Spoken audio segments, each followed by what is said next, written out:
Mukunda jewellery హనుమకొండలోని అతిపెద్ద jewellery mart December 14న గొప్ప ప్రారంభం. నమస్తే, welcome to I dream social spotlight with Kavitha. ఈ మధ్య కాలంలో విపరీతంగా కనిపిస్తున్నటువంటి ట్రెండ్ బౌన్సర్లు. ఈ మధ్య రెండు ఇన్సిడెంట్స్ ని మనం చూసాము. పుష్ప 2 రిలీజ్ అయినప్పుడు బౌన్సర్లు చేసినటువంటి హంగామా ఒక కుటుంబాన్ని ఛిద్రం చేసింది. ఆ తర్వాత కనిపించినటువంటి బౌన్సర్లు మంచు ఫ్యామిలీ ఇష్యూకి సంబంధించి. ఈ బౌన్సర్ల ట్రెండ్ ఎటువైపు వెళ్తోంది, ఏం చేయాలి, సామాన్య ప్రజానీకానికి ఇస్తున్నటువంటి సందేశం ఏంటి? మనతో పాటుగా ఉన్నారు ఫిల్మ్ క్రిటిక్ భరద్వాజ గారు. సార్ నమస్తే. నమస్తే అండి. సార్, బౌన్సర్లు చూడగానే ఏమనిపిస్తోంది సార్? ఈ మధ్య కాలంలో ఇంత విపరీతంగా స్ప్రెడ్ అవ్వడం, మాసివ్గా చూడడం అనేది. సెలబ్రిటీస్ తాము ప్రజల్లోకి వెళ్ళినప్పుడు తమ మీద పడతారేమో జనాలు అనే ఉద్దేశంతో వాళ్ళని కంట్రోల్ చేయడానికి, అంటే క్రౌడ్ కంట్రోలింగ్ కోసం ఈ బౌన్సర్లను పెట్టుకోవటం అనేది ఒక కల్చర్. ఇది 90ల తర్వాత మొదలైంది. పర్టికులర్గా 96, 97 తర్వాత సీరియస్గా చాలామంది బౌన్సర్లను పెట్టుకున్నారు. అంతకుముందు లేదు ఈ కల్చర్. మనకి ప్రైవేటైజేషను, గ్లోబలైజేషన్తో పాటు మొదలైనటువంటి కల్చర్ ఇది. అంటే ప్రభుత్వమే ప్రకటించింది ఎవరికి వాళ్ళు మీరు ప్రైవేట్ సెక్యూరిటీ అడిగితే మేము ప్రొవైడ్ చేస్తాము అని. అప్పటి నుంచి గన్మ్యాన్ కల్చర్ మొదలైంది. మొదట ప్రతి ఒక్కరూ గన్మ్యాన్ పెట్టుకోవటం. గన్మ్యాన్ అనేది ఒక స్టేటస్ సింబల్గా మారింది. నిజంగా అంటే మీకు కారు ఉందా లేకపోతే స్కూటర్ ఉందా, వీటితో పాటు గన్మ్యాన్ ఉన్నాడా లేడా అని చూడటం కూడా మొదలుపెట్టారు. అంటే నీడ్ లేకపోయినా కానీ ఒక గన్మ్యాన్ని పెట్టుకోవాలి. అతనితో ఇంట్లో పనులన్నీ చేంజ్ చేసుకునేవాళ్ళు. అతను ఉంటాడు అలాగా. అదొక, అంటే ఒక రకంగా అదొక ఆభరణంలాగా మారిపోయింది. ప్రెస్టీజ్ ఇష్యూ కూడా అంతే. కనీసం గన్మ్యాన్ లేడు అతనికి అని మాట్లాడుకునే పరిస్థితి తయారైంది. ఇది వాళ్ళ వైపు నుంచి వాళ్ళు ప్రొవైడ్ చేసేవాళ్ళు. గవర్నమెంట్ వైపు నుంచి వీళ్ళు వెళ్ళి ఏదో సంతకం పెట్టి అక్కడ డబ్బులు కట్టేస్తే వాళ్ళు ప్రొవైడ్ చేస్తారు. ఈ ప్రైవేట్ సెక్యూరిటీ ఏర్పాట్లు కూడా అప్పటి నుంచే మొదలైపోయినాయి. వీటితో పాటు వీటికి అదనంగా ప్రైవేటు ఆర్మీని మీరు క్రియేట్ చేసుకోవచ్చు, మీరు పెట్టుకోవచ్చు అని ఒక ఇది ఇచ్చేశారు, అవకాశం. ఎప్పుడైతే అవకాశం ఇచ్చారో ప్రతి వాళ్ళు బౌన్సర్లను పెట్టుకోవడం మొదలుపెట్టారు. ఈ బౌన్సర్ల తయారీ కేంద్రాలు వెలిసినాయి. వాళ్ళని ట్రైన్ చేస్తారు అన్ని విధాలుగాను, జనాలను కంట్రోల్ చేయటం ఎలా అని. అక్కడి నుంచి ఆ రిక్రూట్మెంట్ సెంటర్ నుంచి రిక్రూట్ అవుతూ ఉంటారు. ఈ ప్రైవేట్ ఆర్మీ ఎక్కడి వరకు అంటే కేవలం బయటకు వెళ్ళినప్పుడు, పబ్లిక్ ఫంక్షన్స్కి వెళ్ళినప్పుడు ఏదైనా ఇబ్బంది అవుతుందేమో అనే ఉద్దేశంతో అంతవరకే. దీనికి ముందు దశలో పెద్ద హీరోలు ఏదైనా పబ్లిక్ ఫంక్షన్కి వెళ్ళాలంటే తెర వెనక నుంచి వెళ్ళేవాళ్ళు. అంటే ఏదో ఒక పద్ధతిలో కనిపించకుండా అలా పైకెక్కి మాట్లాడి రహస్యంగా వెళ్ళిపోయేవాళ్ళు.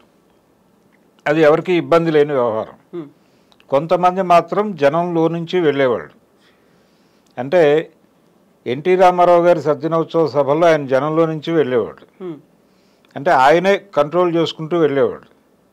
అంతే తప్ప వెనకాల ఎవరో ఉండి కాదు. అంటే మాట్లాడుతూ అలా వెళ్ళిపోయేవాడు ఆయన. ఎలా ఉన్నారు అనుకుంటూ అలా దారిచ్చేవాళ్ళు, వాళ్ళే స్టేజ్ ఎక్కేసేవాడు ఆయన. చాలామంది హీరోలు తెర వెనక నుంచి రావటం అనేది జనానికి భయపడి తెర వెనక నుంచి వచ్చేవాళ్ళు. జనంతో ఇంటరాక్ట్ అవ్వటం అనే ద్వారా వాళ్ళని కంట్రోల్ చేయొచ్చు అనేది ఆయన 2-3 సందర్భాల్లో ప్రూవ్ చేశాడు. రాముడు భీముడు షూటింగ్ నాగార్జున సాగర్లో చేసినప్పుడు ఆ రోజున గవర్నమెంట్ చేతులు ఎత్తేసింది. అంటే మేము మనుషుల్ని పంపలేము, మేము పోలీసుని అంత సెక్యూరిటీ మేము ఇవ్వలేము, సెక్యూరిటీ కల్పించలేని పరిస్థితి. అంటే వేరే ఇంకేవో ప్రోగ్రామ్స్ ఉన్నాయి ఆ రోజు, అందుకని మేము సెక్యూరిటీ కల్పించలేము, పోలీసులను అలాట్ చేయలేని పరిస్థితి ఉందని చెప్పారు. షూటింగ్ వాయిదా వేసుకుందాం అనుకున్నాడు ఆయన, రామానాయుడు గారు. ఇది ఆయన చాలా ఇంటర్వ్యూల్లో చెప్పాడు రామానాయుడు గారు. చెబితే ఏం అక్కర్లేదు, మీరు షూటింగ్ జరిపేయండి, నేను చూసుకుంటాను, జనాలు వస్తే అన్నాడు ఈయన, రామారావు గారు. నిజంగానే పబ్లిక్ వచ్చారు. ఈయన వెళ్ళి ఇప్పుడు ఒక పాట షూటింగ్ ఉంది, మీరు చూడండి దూరంగా నిలబడి, అయిపోయిన తర్వాత నేనే మీ దగ్గరికి వచ్చి మాట్లాడతాను, మీరు షూటింగ్కి ఇబ్బంది పెట్టకండి, మీరు ఎంత తొందరగా సహకరించి అవగొడితే అంత తొందరగా మిగిలిన టైం అంతా మీతో గడుపుతాను నేను అని చెప్పాడు నిలబడి. అంతే. జనాలు దూరంగా వెళ్ళిపోయి చూడటం మొదలుపెట్టారు. షూటింగ్ అయిపోయింది. ఆయన 2 గంటలు వాళ్ళతో మాట్లాడేసి వెళ్ళిపోయాడు. అయిపోయింది. ఎవరికి ఏ టెన్షను లేదు. ఇలా ఉండేది ఒక కల్చర్. ఎంత సిన్సియర్గా చెప్పారో అంత సిన్సియర్గా వాళ్ళు కూడా ఆచరించారు. అంటే చెప్పేది అంటే మీరు కాంట్రాక్ట్ చేయాలి కదా ప్రజలతో.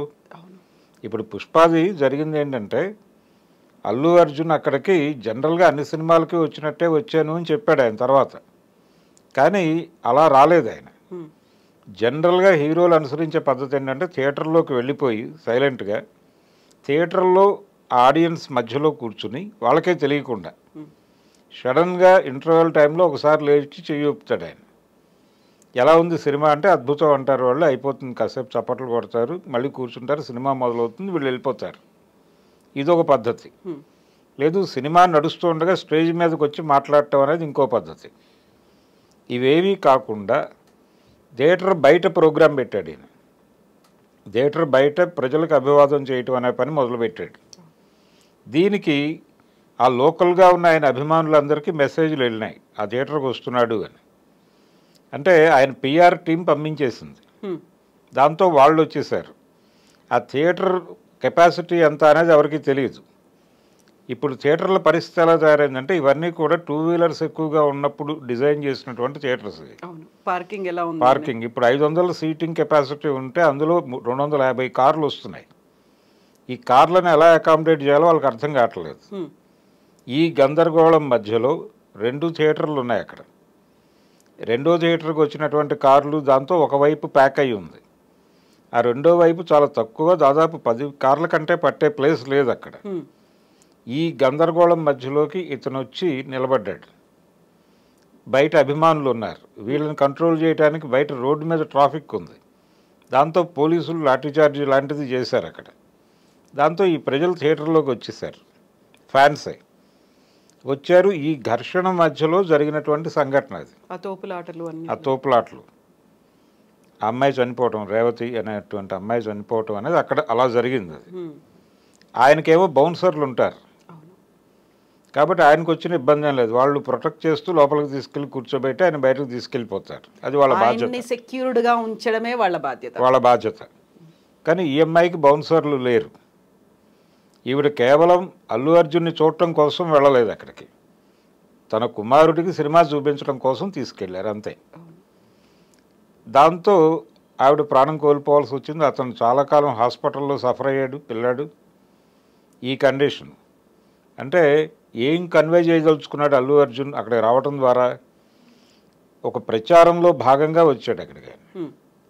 ప్రచారం, ఆ సినిమాకు ఒక పబ్లిసిటీ క్రియేట్ చేయటము, బజ్ క్రియేట్ చేయటంలో భాగంగా వచ్చాడు. అక్కడ ఆయన ప్రయోజనం ఉంది. ఆ ప్రయోజనం కోసం ఆయన హడావిడి క్రియేట్ చేశాడు. ఏం జరుగుతోంది ఇక్కడ అని రోడ్డు మీద వెళ్ళేవాడు మాట్లాడుకోవాలి. అల్లు అర్జున్ వచ్చాడు, ఇంత హడావిడి జరుగుతోంది అని ఇంటికి వెళ్ళి కూడా మాట్లాడుకోవాలి వాళ్ళు. ఏంటి ఆ సినిమా పుష్ప 2 బాగుందా, ఈ డిస్కషన్లో వాళ్ళు థియేటర్కి రావాలి. ఈ ప్రోగ్రాంలో భాగంగా వచ్చాడు ఆయన. ఆయన పర్సనల్ అంటే ఆ ప్రోగ్రాము అదంతా ఆ సినిమా కోసం వాళ్ళ స్వార్థము, 300 కోట్ల రెమ్యూనరేషను ఈ ప్రోగ్రాంలో భాగమే అదంతా. కానీ ఆవిడ పాపం కొడుక్కి సినిమా చూపించాలని వచ్చి ప్రాణం కోల్పోయింది. అందుకని ఏ ప్రోగ్రాం ఎక్కడ చేయాలి అనేది ఒక విచక్షణతో చేయాలి అంతే తప్ప గ్రాంటెడ్. నేను ఇంతకుముందు కూడా చాలాసార్లు వచ్చాను, అప్పుడు ఎప్పుడు జరగలేదు, ఇప్పుడు జరిగింది అంటే అప్పుడున్నటువంటి పరిస్థితులు ఇప్పుడున్నటువంటి పరిస్థితులు ఇవన్నీ మీరు ఏవైనా బేరీజు వేసుకుని డిజైన్ చేశారా? ఎక్కడ ఈవెంట్ చేస్తున్నాము, దా ప్లేస్కు ఉన్నటువంటి కెపాసిటీ ఏమిటి అనే దానికి సంబంధించి కనీసపు అధ్యయనం చేయాలి కదా మీరు. అది కూడా చేయలే, అంటే బాధ్యతారాహిత్యం. అలా ఆ ఇన్సిడెంట్లో ఒక బాధ్యతారాహిత్యం ఖచ్చితంగా ఉంది. ఆయన ఏదో సారీ చెప్పాడు, 25 లక్షలు ఇచ్చేశాడు అనేది కాదు ఇష్యూ అక్కడ. కానీ ఒక ఇర్రెస్పాన్సిబిలిటీ అనేది చాలా క్లియర్గా కనిపిస్తుంది. దానికి బాధ్యత వహించాలి వాళ్ళు. కనీసం కన్ఫెస్ అవ్వలేదు వాళ్ళు. మా బాధ్యత రాహిత్యం వలన జరిగింది అనే మాట వాళ్ళ దగ్గర నుంచి బయటకు రాలే. జరిగింది దురదృష్టం అని చెప్పాడు. చెప్పి ఈ సంఘటన చూసి ఫ్యామిలీస్ సినిమాకి రాకుండా దూరంగా ఉండొద్దు, మేము మీకోసమే సినిమాలు తీస్తున్నామని చెప్పాడు ఆయన. అంటే మీ భద్రత మాకు సంబంధం లేదు, కానీ మీరు వచ్చి టికెట్లు కొని మాకు డబ్బులు ఇవ్వండి అని చెప్పడమే. సో ఎవరు మా తప్పు కాదు అనే స్టేజ్ అక్కడ కనిపించింది. పోలీసులు మాకు ఇంటిమేట్ చేయలేని అన్నారు. ఇక్కడ ఉన్నటువంటి థియేటర్ ఓనర్లు కూడా అదే మాట చెప్తున్నారు. నేను చెప్పి వచ్చాను అనే మాట హీరో చెప్తున్నారు అక్కడ. చాలా ఇర్రెస్పాన్సిబుల్గా వ్యవహరించారు అందరూ. కాబట్టి అది అది ఒక ప్రత్యేకమైన సంఘటన. దాన్ని అక్కడ వరకే చూడాలి. అంటే ఒకటి ప్రైవేటైజేషన్ మొదలైన తర్వాత వ్యక్తిగత భద్రతకి ఎక్కువ ప్రాధాన్యత పెరిగింది. ఈ పెరిగిన క్రమంలో స్టేటస్ సింబల్గా కూడా వీళ్ళని పెట్టేసుకుంటున్నారు బౌన్సర్లని. నిజంగా థ్రెట్ ఉందా లేదా అనే దానికంటే కూడా దీనికి ఒక విపరీతంలోకి తీసుకెళ్తే, అంటే ఏదైనా విషయాన్ని అద్భుత రసంలో చెబితే ప్రజలకు ఎక్కువ కనెక్ట్ అవుతుంది అని శంకర్ లాంటి డైరెక్టర్లు నమ్ముతారు. అలా ఒక బిగ్ స్కేల్లో ఇంట్లో బౌన్సర్లను పెట్టుకోవటం ఒక్కొక్కరు, అది ఇక్కడ కనిపించింది మంచు ఫ్యామిలీలో. ఇది ఒక వైపరీత్యం లేదు విపరీతం ఏదైనా అనుకోవచ్చు, ఎక్స్ట్రీమే. అంటే ఒక మాట, అంటే ఆ ఇంట్లో నుంచి బయటకు వచ్చినటువంటి పని మనిషి మాట్లాడుతూ ఆ అమ్మాయి మాట్లాడినటువంటి మాటల్లో స్టాఫ్ అనేటువంటి పదం విపరీతంగా రోల్ అయింది. అంటే మనోజ్ గారి స్టాఫు, మోహన్ బాబు గారి స్టాఫు, విష్ణు సార్ స్టాఫు అని వాడింది ఆవిడ. అంటే స్టాఫ్ ఏమిటి, ఎవరికి వాళ్ళకి అంటే వీళ్ళే ఈ బౌన్సర్లను మేనేజ్ చేయడానికి ఒక మేనేజరు, ఇదంతా కలిపి ఒక టీం. ఇది ఒక ప్రైవేట్ ఆర్మీ అనుకోవచ్చు. ఈయన ప్రైవేట్ ఆర్మీకి వారి ప్రైవేట్ ఆర్మీకి మధ్యలో ఘర్షణగా మారుతోంది. అది నిన్న సిపి గారు చెప్పారు మంచు విష్ణు గారితో. మీరు ఆ ఇంట్లో ఉంటారు, మీరు ముగ్గురు, మీ మధ్య ఏదైనా ఘర్షణ వస్తే మీరు ముగ్గురు ఒక గదిలో కూర్చొని మాట్లాడుకోవచ్చు.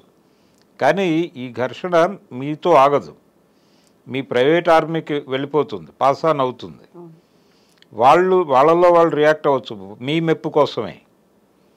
అదే జరుగుతోంది అక్కడ. అందుకని మీ ప్రైవేట్ ఆర్మీని అక్కడ ఉంచము అంటే మేము అలౌ చేస్తాం మిమ్మల్ని, మీరందరూ కలిసి ఉండండి ఆ ఇంట్లో, ఎటువంటి గొడవలు రిపోర్ట్ కాకూడదు ఫర్దర్గా అని చెప్పాడు ఆయన. అంటే అది పరిస్థితి. అంటే ఎవరికి వాళ్ళు బౌన్సర్లను పెట్టేసుకుని, ఎవరికి వారు ప్రైవేట్ ఆర్మీని పెట్టేసుకుంటే ఏమైపోతుంది ప్రపంచం అనేది చాలా విచిత్రంగా కనిపించింది అక్కడ. అంటే మాట్లాడుకునే వాళ్ళు కూడా ఈ స్టాఫ్ ఏమిటి అనేది అర్థం కావట్లేదు ఎవరికి, వినే ప్రేక్షకులకు కానీ చదివే వాళ్ళకి కానీ.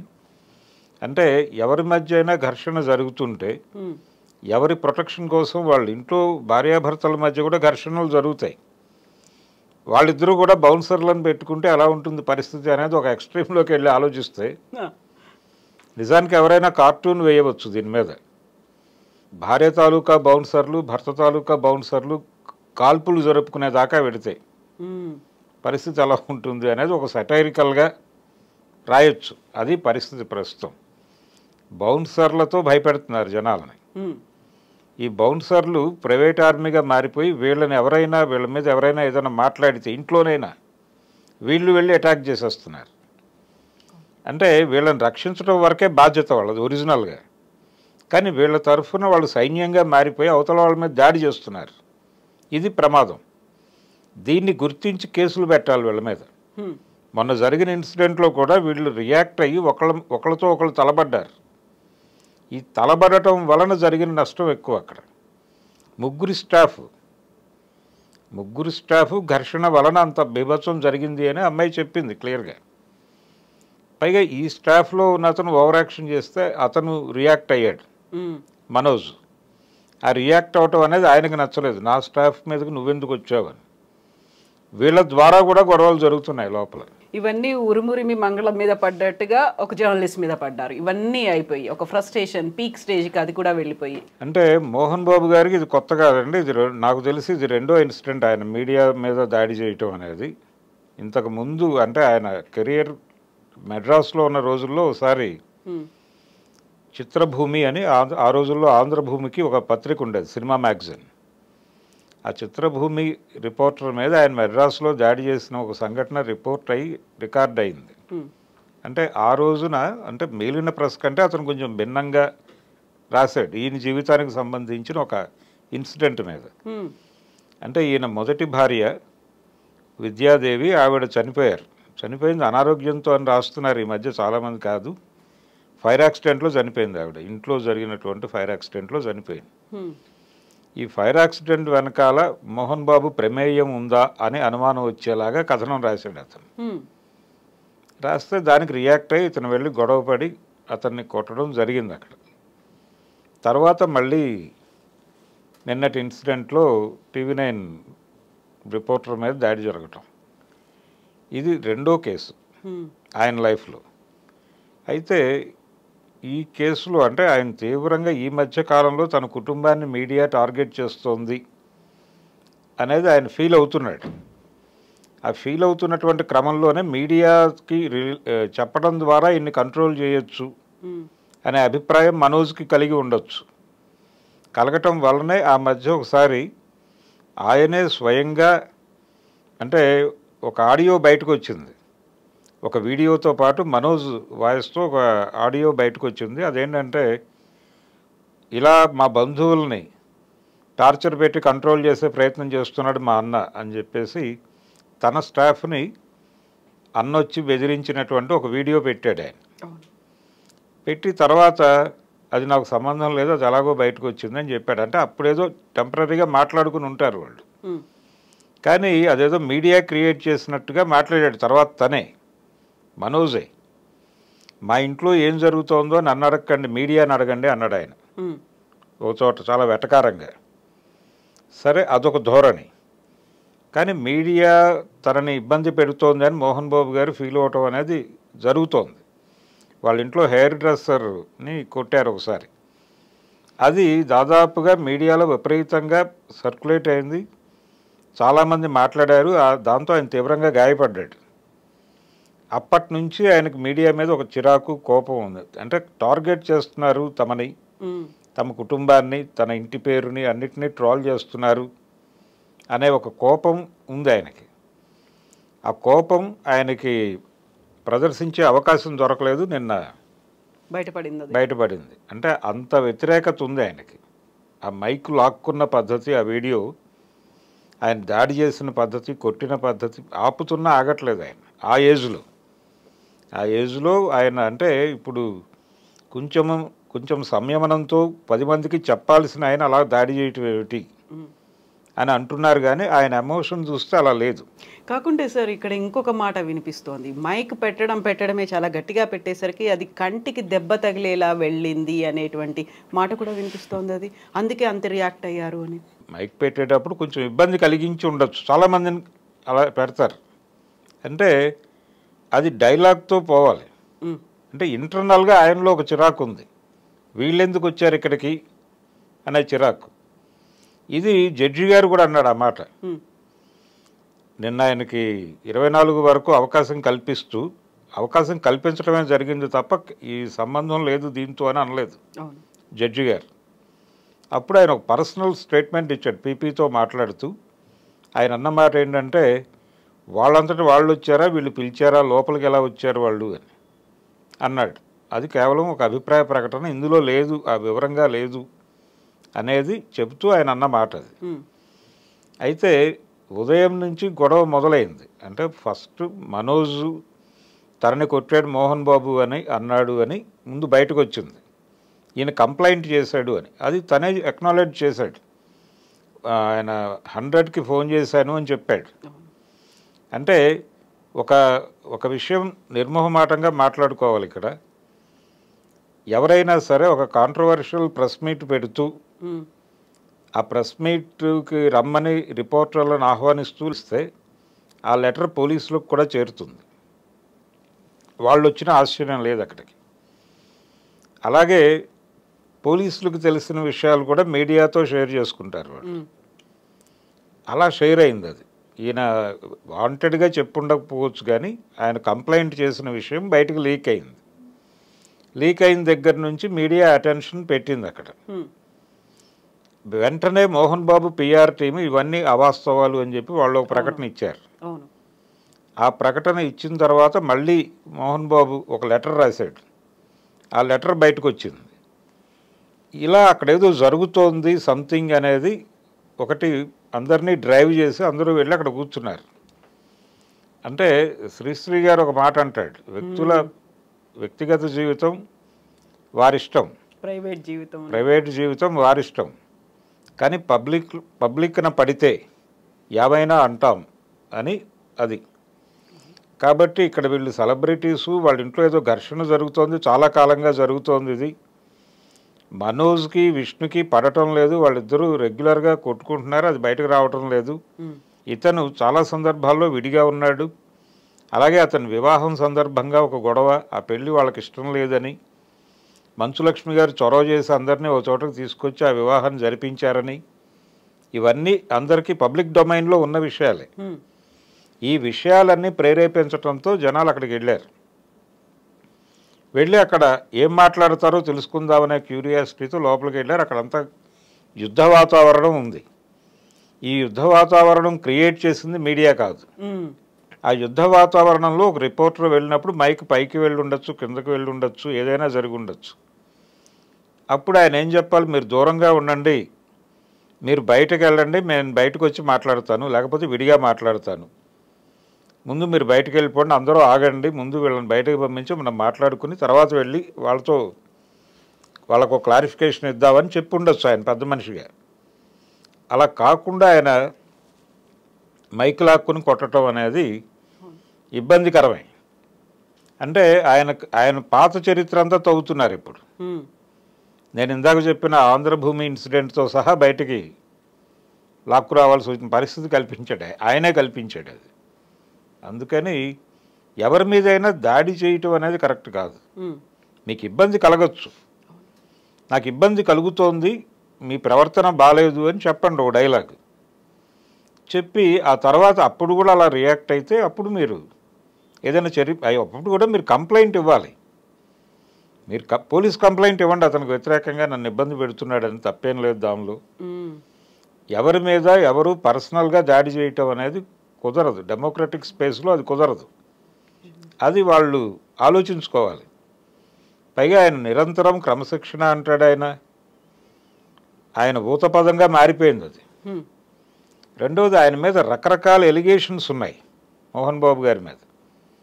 ఆయన ఒకసారి షూటింగ్లో, పెదరాయుడు షూటింగ్లో జయంతి గారి మీద చేసుకున్నాడు అనేది ఒక వార్త. ఆవిడ ఈ విషయాన్ని నేరుగా రాజ్ కుమార్ గారికి రిపోర్ట్ చేసిందని, ఆయన ఫోన్ చేసి మందలించాడని కూడా ప్రపంచానికి తెలుసు. ఇలాంటి సందర్భాలు అనేకం. ఆయన తిరుపతిలో జరిపినటువంటి ఒక భూ కబ్జాకి సంబంధించి కలెక్టరేట్లో రెవెన్యూ డిపార్ట్మెంట్ నుంచి ఒక నోటీస్ వస్తే ఈయన తన మనుషులతో వెళ్ళి ఆ రెవెన్యూ డిపార్ట్మెంట్ వాళ్ళతో మాట్లాడటానికి వెళ్ళి ఘర్షణ పడి చేసుకోవటం, వాళ్ళు కేసు పెట్టడం కూడా జరిగింది.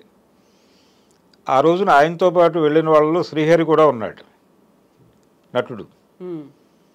ఆయన మీద కూడా కేసు పెట్టారు. ఆయన వాయిదాలకు తిరగటం నాకు తెలుసు. ఇలాంటి ఇన్సిడెంట్లు ఉన్నాయి ఆయన లైఫ్లో. ఒక రికార్డు ఉంది ఆయనకి.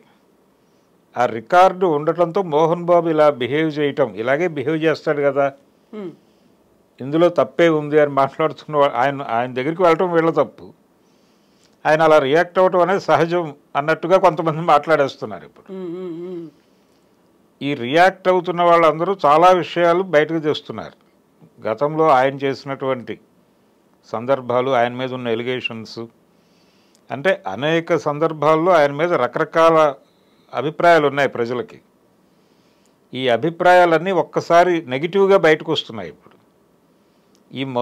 ఈ పరిస్థితి క్రియేట్ చేసుకోవడానికి కారణం ఆయనే. అవకాశం కల్పించింది కూడా ఆయనే కల్పించుకున్నాడు. ఆయన ఇంకొంచెం సంయమనంతో ప్రవర్తించి ఉండాల్సింది. ఆయనకి మనోజ్ మీద కోపం ఉండొచ్చు. మనోజ్ కోపంలో ఒక నిజాయితీ ఉంది అని చాలామంది ఫీల్ అవుతున్నారు ఇప్పుడు. అంటే అక్కడ ఏదో అతన్ని ఎంటర్ కానివ్వట్లేదు. ఆత్మగౌరవ పోరాటం అన్నాడు ఆయన. అంటే ఆస్తుల పంపకం గురించి కాదు, ఆత్మగౌరవ పోరాటం అంటే కేవలం ఆస్తులు మాత్రమే కాదు, కుటుంబంలో అధికారానికి సంబంధించిన గొడవ కూడా ఉంది. ఈ అధికారానికి సంబంధించిన గొడవే ప్రధానంగా కనిపిస్తోంది. అంటే వాళ్ళ విద్యా సంస్థలకు సంబంధించినటువంటి వ్యాపారంలో, విద్యా వ్యాపారంలో ఈయనకి ఏ రకమైన రోలు లేకుండా మొత్తం విష్ణు మీదుగా నడుస్తోంది. అది కొంచెం సఫకేటివ్గా ఉంది ఇతనికి. దాంతో ఇతను కొంచెం అప్పుడప్పుడు రియాక్ట్ అవుతున్నాడు. అప్పుడు ఇతన్ని కూర్చోబెట్టి ఇతని సమర్థత ఏమిటో అర్థం చేయించి ఇతను ఏం చేయగలడో ఆ ఏరియాలో ఇతనికి ఒక డిజైన్ చేయాల్సిన బాధ్యత తండ్రిగా ఆయనకుంది.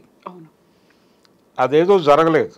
రెండోది ఆయన ఇన్ టోటల్ ఆయన కంట్రోల్ చేస్తున్నాడు, విష్ణు చేతిలో రిమోట్గా మోహన్ బాబు మారిపోయాడు అనేది ఇతను ఎస్టాబ్లిష్ చేయదలుచుకున్న విషయం మనోజ్. ఈ గొడవ మధ్యలో అతని భార్యను కూడా తీసుకొచ్చారు. అంటే ఆ అమ్మాయిని చేసుకున్న తర్వాత నువ్వు ఇలా అయిపోయావు అన్న టోన్లో ఆయన పరిస్థితులన్నీ మారిపోయినాయి, నువ్వు తాగుబోతుగా మారావు, ఇవన్నీ మాట్లాడాడు ఆయన ఆ బయటకు లీక్ చేసినటువంటి ఆడియో బయటలో. దీంతో ప్రపంచానికి ఇంకోలా కన్వే అయిపోయేది. ఇప్పుడు భూమా అఖిలప్రియ రియాక్ట్ అయింది దాని మీద. రియాక్ట్ అయ్యి ఏమనుకుంటున్నారు మీరు అన్న టోన్లో ఆవిడ ఒక వార్నింగ్ కాల్ మోగించారు. ఇలా రకరకాలుగా డిస్ప్యూట్ని పెంచేసుకున్నాడు ఆయన. ఇలా కాకుండా ఆయన నిజంగానే ఇబ్బంది ఉంది, వాళ్ళు సఫర్ అవుతున్నారు అనుకున్నప్పుడు ఏదో ఒక పద్ధతిలో మాట్లాడి సెటిల్ చేసి ఉండాల్సింది. పైగా ప్రొవోకింగ్గా మాట్లాడాడు ఆడియో బయటలో కూడా. అంటే నా ఆస్తులు నేను ఎవరికైనా ఇచ్చుకుంటాను, ఇది నేను ఎక్వైర్ చేసినవి తప్ప నా తండ్రి గారి నుంచి నాకు వచ్చినవి కాదు. అంటే వారసత్వపు హక్కుల్లో మాత్రమే మీకు రైట్ ఉంటుంది, నేను సంపాదించిన ఆస్తులు నేను మీకు ఇవ్వచ్చు ఇవ్వకపోనువచ్చు, దాంతో మీకు ప్రమేయం లేదు, నా డెసిషన్ అది అని మాట్లాడాడు. లీగల్గా కరెక్టే. కానీ అక్కడ ఇంకో ప్రాబ్లం కూడా ఉంది. అంటే ఆవిడ లక్ష్మి గారికి సెటిల్ చేశారా లేదా అనేది ఒక ఇష్యూ ఉంది. ఆ ఇల్లు ఇచ్చారు ఫిల్మ్నగర్లో అని చెప్తున్నారు. అది జనాలు మాట్లాడుకోవటమే తప్ప అధికారిక సమాచారం ఏమీ కాదు. అలాగే మనోజ్ను సెటిల్ చేయడానికి ఆయన ఏం చేశాడు, మనోజ్ పబ్లిక్లో ప్రతిసారి డిస్ప్యూట్ చేస్తున్నాడు, దాన్ని ఐసోలేట్ అయిపోయాను అనే ఫీల్ చెప్తున్నాడు ఆయన. ప్రతి సందర్భంలోనూ చెప్తున్నాడు. గతంలో విష్ణు మా ఇంటికి వచ్చి మా బంధువుల మీద దాడి చేశాడని చెప్పినప్పుడు కూడా ఇది పబ్లిక్ డొమైన్లో ఉంచే ప్రయత్నం చేశాడు ఆయన. అప్పటి నుంచి ఎందుకు సెటిల్ చేసుకోకుండా అలా పెట్టు కూర్చున్నారు వీళ్ళు, ఆ పెళ్ళి కూడా ఆయనకి ఇష్టం లేకుండా జరిగింది అనేది కూడా ఎస్టాబ్లిష్ అయిన ఫ్యాక్టే. ఆయన డినై చేశాడు. ఆ తర్వాత ఒక ఇంటర్వ్యూలో ఆయన మీకు ఇష్టం లేదట కదా ఇలా జరిగింది అని అడిగితే, అదేం లేదు, అవన్నీ బయట రకరకాలుగా మాట్లాడుకుంటారు, మేమందరం కలిసి ఉన్నాం, నాకు ఏ అభ్యంతరం లేదు, ఆ కుటుంబంతో కూడా నాకు సన్నిహిత సంబంధాలు ఉన్నాయి అని ఆయనే చెప్పిన మాట ఉంది రికార్డెడ్గా. ఇన్ని పబ్లిక్ డొమైన్లో ఉండి ఇప్పుడు మీరు ఇంకేదో మాట్లాడితే ఎలా తీసుకుంటుంది ప్రపంచం? అందుకని అదొక డిస్ప్యూటు. అయితే మేజర్గా నిన్న కమిషనర్ గారు పిలిచి మాట్లాడింది ఏంటంటే, బాబు మీ ప్రైవేట్ ఆర్మీలను కంట్రోల్లో ఉంచుకోండి, మీ ప్రైవేట్ ఆర్మీలను మీ ఇంట్లో ఉంచుకోకండి, వాళ్ళకి వేరే శిబిరాలు ఏర్పాటు చేయండి, మీరు మీ ప్రైవేటు సైన్యాలతో పాటు ఆ కాంపౌండ్లో ఉంటే ప్రమాదం అనేది. రెండోది, ఇప్పుడు ఈ విద్యా సంస్థలు ఈ గొడవలతో పాటు ఆయన ఉంటున్నటువంటి ఫామ్ హౌస్ అది ఒక 6 ఎకరాల్లో ఉన్నట్టుంది. అది ఆ ప్రాపర్టీకి సంబంధించి కూడా బయట విపరీతంగా చర్చ జరుగుతుంది, వర్షన్స్ అనేవి వినిపిస్తున్నాయి రకరకాలుగా. అంటే దాని గురించి ఒక గొడవ జరుగుతోంది అని, ఆ ప్రాపర్టీ ఎవరికి ఇవ్వాలి అనే దగ్గర ఒక గొడవ ఉంది వాళ్ళ మధ్య అని. అందుకని ఇతను అక్కడ కాన్సన్ట్రేట్ చేశాడు మనోజ్ అని. వీటితో పాటు తీగలాగితే డొంక కదిలినట్టుగా అసలు ఆ భూమి ఎలా వచ్చింది ఈయనకి అనే దగ్గర రకరకాల కాన్స్పిరసీ థియరీస్ వస్తున్నాయి. అది సౌందర్య గారు కొనుక్కున్న స్థలాన్ని ఈయన కబ్జా చేశారని, లేకపోతే వాళ్ళకి తక్కువ డబ్బులు ఇచ్చి సెటిల్ చేశాడని, ఇలా రకరకాలుగా కథనాలు వచ్చేసినాయి దాని మీద. ఇంత కాంట్రవర్సీ, ఇన్ని రకాల కథనాలు ప్రపంచం వండి వార్చడానికి అవకాశం ఆయన కల్పించాడు మోహన్ బాబు గారు. ఇప్పుడు ఎవరిని నిందించి ప్రయోజనం లేదు. ఆయన అంటే సెటిల్ చేసుకోవడానికి ఏదో ప్రయత్నం జరుగుతోంది. మేబీ ఒక 2-3 రోజుల్లో వాళ్ళు ఆవాజ్తో హమ్ ఏక్ హై అనొచ్చు, మేమంతా ఏకమే, అంతా ఒకటే, అంతా ఏక కుటుంబం, అంతే, మా మధ్య ఏ రకమైనవి లేవు, అనుకోకుండా ఒక దురదృష్టకరమైన సంఘటన జరిగింది ఆ రోజు అని చెప్పచ్చు, చెప్పే ఛాన్స్ ఉంటుంది అని నేను అనుకుంటున్నాను. కానీ పబ్లిక్ డొమైన్లో ఇవన్నీ చర్చలు జరిగిపోయినాయి. అవును, ఇవి అలాగే ఉంటాయి, అన్ఆన్సర్డ్ క్వశ్చన్స్గా అంతే. అంటే రేపు పొద్దున ఎవరైనా మళ్ళీ అక్కడ ఏదైనా జరిగితే ఇవన్నీ మళ్ళీ బయటకు వస్తాయి. అలా నిరంతరం తన ఫ్యామిలీ టార్గెట్ అయిపోతుంది, ప్రతి ఒక్కరూ తమ కుటుంబం గురించే మాట్లాడుకుంటున్నారు అని చాలా సందర్భాల్లో అన్నాడు ఆయన. ఈ అనటం అనేది అంటే వాళ్ళ ఇంట్లో హెయిర్ డ్రెస్సర్ మీద ఒక ఇన్సిడెంట్ జరిగింది, దొంగతనం చేశారు అని, కొట్టారు వీళ్ళు అని. కొట్టారు అనేది ప్రధానంగా ఫోకస్ అయింది. అతను కూడా బయటకు వచ్చి మాట్లాడాడు. ఆ టైంలో విపరీతంగా ట్రోల్ అయ్యారు వీళ్ళు. ఇలా ప్రతి ఇన్సిడెంట్లోనూ మా కుటుంబాన్ని టార్గెట్ చేస్తున్నారు అనే ఒక బాధ ఉంది, ఆయన పెయిన్ ఉంది. ఆ పెయిన్ని అర్థం చేసుకోవాలి. అర్థం చేసుకుంటూనే వాళ్ళ బిహేవియర్ కూడా కొంచెం విచిత్రంగాను కొంచెం అబ్నార్మల్గాను కూడా కనిపిస్తుంది. ముఖ్యంగా ఈ స్టాఫ్కి సంబంధించిన గొడవ. అవును, ఈ ప్రైవేట్ ఆర్మీలు ఎవరికి వాళ్ళు ఒక 15 మందిని మెయింటైన్ చేస్తూ ఇంట్లో ఉండటం అనేది, కలిసి ఉండటం. పైగా విష్ణు గారు ఒక మాట అన్నారు, నాకు ఉమ్మడి కుటుంబాలంటే చాలా ఇష్టము అని. అవును, ఉమ్మడి కుటుంబాలంటే ఇష్టం ఉన్నవాళ్ళు బౌన్సర్లను పెట్టుకుని ఎలా ఉంటారు అనేది ఆయనే సమాధానం చెప్పాలి. మీ మధ్య మీకు సరైనటువంటి అవగాహన లేకపోవడం వలన నిరంతరము అంటే ఒకళ్ళనొకళ్ళు ఎలిమినేట్ చేసుకునే లెవెల్ కోపాలు ఉన్నాయి మీకు. ఆ కోపాలతో ఒక చోట కలిసి ఉండటానికి ఎవరి ప్రైవేట్ సైన్యాన్ని వాళ్ళు ప్రొటెక్షన్ ఏర్పాటు చేసుకుని ఉంటున్నారు అక్కడ. ఇది చాలా విషాదం. దీన్ని అర్థం చేసుకోవాలి ముందు. అంటే స్టాఫ్ అనే మాట, పర్సనల్ స్టాఫ్ అనేటువంటి మాట పక్కకి వెళ్ళిపోతే తప్ప అవును, వాళ్ళ కుటుంబంలో సఖ్యత ఉందని ప్రపంచం అనుకోదు. ఈ ప్రైవేట్ స్టాఫ్ని పెట్టుకున్నారంటేనే పక్కవాడి నుంచి థ్రెట్ ఉందని. బయట వాళ్ళతో బాధలు లేవు వాళ్ళకి, బయట ప్రపంచంలో శత్రువులు లేరు. మనం మొదట్లో మాట్లాడుకున్నటువంటి గన్మ్యాన్ బయట శత్రువులు ఉంటే అనేది ప్రొటెక్ట్ చేస్తారు. అవును, ప్రొటెక్షన్ కోసం. అలాగే బౌన్సర్లు కూడా బయటకు ఏదైనా పబ్లిక్ ఈవెంట్కి వెళ్ళినప్పుడు ఒక సెలబ్రిటీకి జనం నుంచి ఎదురయ్యే ఇబ్బందుల నుంచి వీళ్ళని కాపాడటం కోసం పెట్టిన ఏర్పాటు. కారవాన్లు కూడా అలాగే వచ్చినాయి. అంతకుముందు సినిమా వాళ్ళకి కారవాన్స్ లేవు. అక్కడే కూర్చునేవాళ్ళు, అక్కడే అవైలబుల్గా ఉండేవాళ్ళు నిరంతరం.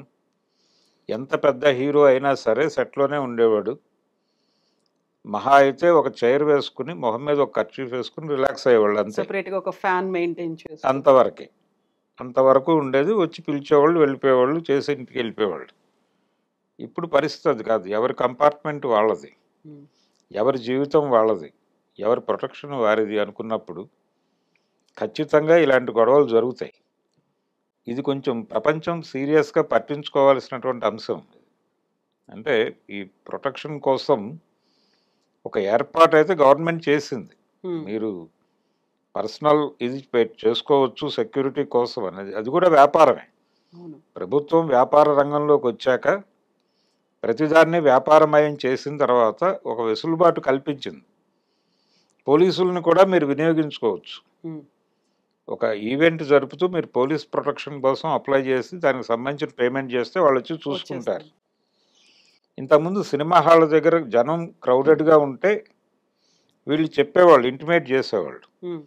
వాళ్ళు ఇంకేం జరగకుండా, ప్రమాదాలు జరగకుండా, అంటే ప్రజలకి ఇబ్బంది కలగకూడదు అనే ఉద్దేశంతో బాధ్యతగా వచ్చి కంట్రోల్ చేసి వెళ్ళేవాళ్ళు, డబ్బులకు కాదు అది. ఇప్పుడు పేమెంట్ ప్రోగ్రామ్ వచ్చేసింది. మీరు డబ్బులు కడితే ఎవరినైనా తీసుకొచ్చి మీ దగ్గర మీకు సెక్యూరిటీగా పెట్టుకోవచ్చు. ఎప్పుడైతే ఇది వాళ్ళ చేతులు కూడా దాటిపోయిందో అప్పుడు బౌన్సర్ల వ్యవస్థ వచ్చింది. ఈ బౌన్సర్లు తయారీ కేంద్రాలు వచ్చేసి ఈ కాంట్రాక్టులు మాట్లాడుకుని రోజుకి ఎంత పేమెంట్ ఇవ్వాలి వాళ్ళకి. వాళ్ళు తినే తిండి దగ్గర నుంచి వీళ్ళు ప్రొవైడ్ చేయాల్సి ఉంటుంది ప్రత్యేకంగా. వాళ్ళ కోసం ఒక కిచెన్ నిర్వహించాల్సిన అవసరం ఉంటుంది. ఇన్ని భరిస్తూ వాళ్ళని మెయింటైన్ చేస్తున్నారు వీళ్ళు. ఇది ఒక విచిత్రమైన పరిస్థితి. అంటే వీళ్ళు ఏ రేంజ్లో ఎక్వైర్ చేస్తున్నారు డబ్బులు, దానికి వీళ్ళు అనుసరిస్తున్న మార్గాలు ఏమిటి దాకా ఆలోచించాల్సి వస్తుంది. అవును, అందుకని ఇది కొంచెం విచిత్రంగా కనిపిస్తోంది మోహన్ బాబు గారి ఇంటి కథ.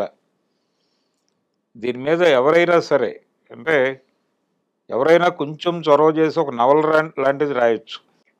ఇంట్రెస్టింగ్ స్క్రిప్ట్ అవుతుంది అది. డెఫినెట్గా. Yes sir, thank you so much sir. Thank you. You.